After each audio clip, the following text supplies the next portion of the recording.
Hallo Freunde der Füße. Das Thema Barfußlaufen erfreut sich ja immer größerer Beliebtheit. Aber will man denn wirklich überall barfuß laufen? Kann denn jeder barfuß laufen? Oder gibt es da ein paar Einschränkungen? Also für mich persönlich wäre es jetzt nicht so erstrebenswert, in der Stadt barfuß zu laufen, wo ganz viel Rotze oder ganz viel Kaugummis, Dreck, Glasscherben, spitze Gegenstände und solche Sachen rumliegen. Selbst im Wald, wenn man jetzt rumläuft und dann in irgendeinen Kackhaufen reintritt, ja, ist es auch nicht wirklich so praktisch. Es gibt ja die Barfußschuhe, die sind schon mal ein guter Ansatz. Und es gibt noch eine andere Alternative, Barfußsocken oder Sockenschuhe, wie sie die nennen. Ihr könnt euch doch noch erinnern an das Video von der Messe Kassel. Da habe ich die Firma GoFree interviewt und die waren so freundlich und haben mir Sockenschuhe zur Verfügung gestellt. Ich habe die jetzt die 2 Monate getestet und ja, ich weiß, die sehen schon etwas mitgenommen aus. Ich habe es auch jetzt nicht in die Waschmaschine geschmissen. Ich muss meine Bedenken gegenüber Barfußschuhen oder Sockenschuhen revidieren. Ich finde die nämlich super. Man hat wirklich das Gefühl, als ob man barfuß laufen würde. Man hat echt mehr Sinneseindrücke, was von den Füßen retour kommt und man merkt auch, was für ein Läufer man ist. Das heißt, es gibt ja verschiedene Laufstile, den Fersenläufer, den Flachläufer und den Vorfußläufer. Wenn man jetzt da solche Schuhe anhat, sei es jetzt die Barfußschuhe oder die Sockenschuhe, egal, und man hält sich mal die Ohren zu und läuft einmal ein Stück. Wenn man dann bei jedem Mal, wenn man auftritt, ein Bumm, Bumm, Bumm hört, dann ist man halt Fersenläufer. Problem an der Sache ist, wenn man jetzt mit Barfußlaufen beginnt und man ist Fersenläufer, dann hat man keine Dämpfung auf der Ferse und somit schlägt es komplett durch. Da muss man dann gucken, dass man seine Gehweise etwas anpasst. Ist jetzt da für jeden etwas dieses Barfußlaufen? Nun ja, man muss da wirklich gucken. Manche sagen, ja, jeder muss barfuß laufen und das ist das Beste für den Fuß und so weiter. Ja, dem stimme ich auch soweit zu, aber dennoch gibt es ein paar kleine Einschränkungen. Wenn man jetzt da selber keine nervlichen Einschränkungen hat, das heißt keine Polyneuropathie, keine Durchblutungsstörung oder keine chronische Erkrankung, dann kann man barfuß laufen. Ist nichts dagegen einzuwenden. Sollte man aber irgendeine der genannten Erkrankungen haben, dann wird es schon schwieriger. Denn die Diabetiker zum Beispiel haben diese Nervenerkrankung, wo sie nichts mehr spüren am Fuß. Und würden die jetzt da barfuß laufen oder in Sockenschuhen oder Barfußschuhen, dann wird es denen jetzt auf nervlicher oder muskulärer Ebene nichts bringen.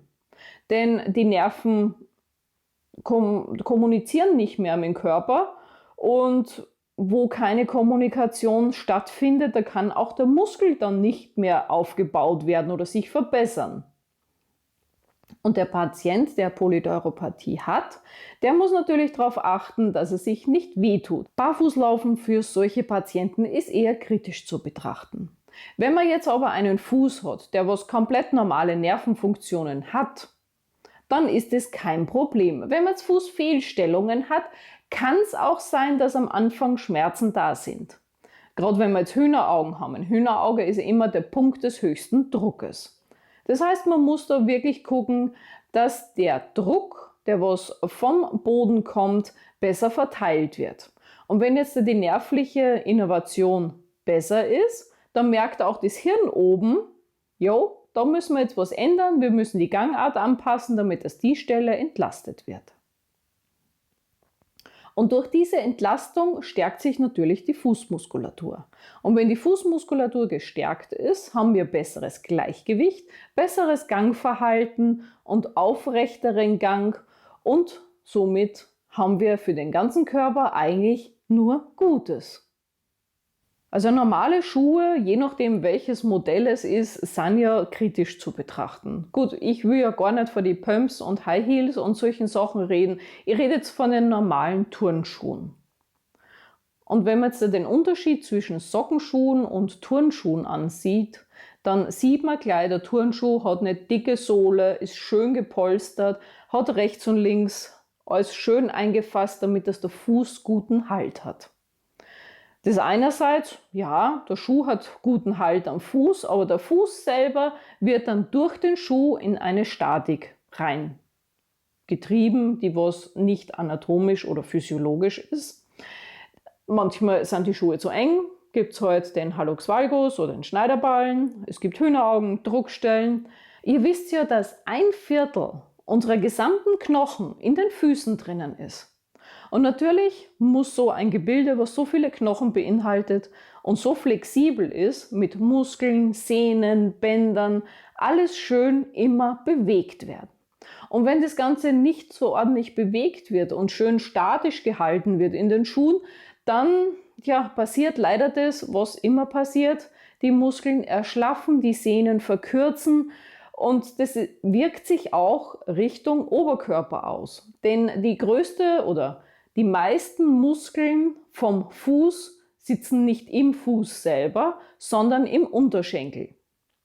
Und deswegen, wenn man jetzt da Sehnen hat, die sich verkürzt haben, haben wir jetzt den Zug auch im Unterschenkel und diese Kette zieht sich dann bis zum Scheitel hier oben hoch. Deswegen sind so statische Schuhe, ich will jetzt nicht sagen, sie sind, man soll es nicht mehr anziehen, aber sie sind halt mit, kritisch zu betrachten. Und bei den Sockenschuhen haben wir jetzt den großen Vorteil, dass die Zehen genug Platz haben und dass auch die nervliche Innervation und auch das Gefühl, wo wir stehen mit unserem Körper, wie wir gehen, dass das alles viel intensiver ist. Ich war zum Beispiel heute Morgen eine Runde spazieren, so ein paar Kilometer, und als ich dann zurückkam, haben mir meine Fußsohlen gebrannt. Es war einfach zu viel für meine Fußsohlen. Da war es für meine Füße mal wohltat, in der Wohnung barfuß zu laufen, wo keine Unebenheiten sind. Denn das kann die Fußsohle gerade am Anfang sehr überfordern.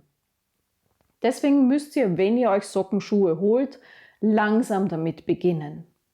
Das heißt vielleicht mal einen halben Kilometer oder mal eine Stunde und dann das Ganze langsam steigern.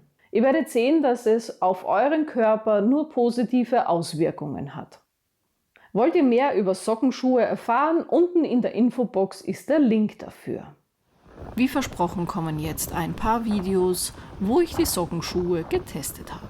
Wir waren im Winter an der Nordsee und ich muss sagen, es ist kalt. Hier habe ich getestet, wie weit ich ins Wasser gehen kann, ohne dass meine Füße nass werden, und siehe da, ja, sie waren dann nass. Denn die Gummisohle hält zwar die Feuchtigkeit von unten ab, aber sobald es oben durch diesen Stoff eben feucht durchgeht, sind die Füße auch nass. Ja, man hat es gleich nochmal probiert und ja, unterschätze nie das Meer. Meine Hose war komplett patschnass. Und das bei Temperaturen um den Gefrierpunkt. Also es war ordentlich frisch. Und ihr seht hier auch schön, dass meine Füße hinterher auch schön rot und gut durchblutet waren. Die Sockenschuhe haben einen großen Vorteil gegenüber anderen Schuhe.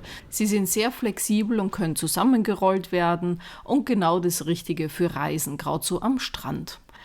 Hier bin ich im Wald gelaufen. Es hat ja die letzte Zeit nur geregnet, deswegen ist auch der Waldboden sehr nass und quatschig.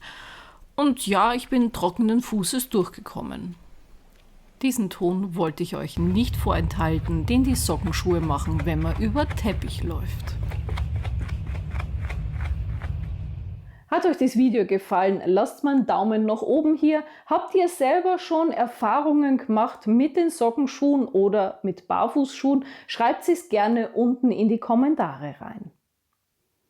Ich freue mich jetzt auf mehr nervliche Bodenrückmeldung und werde mit meinen Sockenschuhen weiter durchs Leben schreiten. Bis zum nächsten Video, eure Podologin Andrea. Tschüss!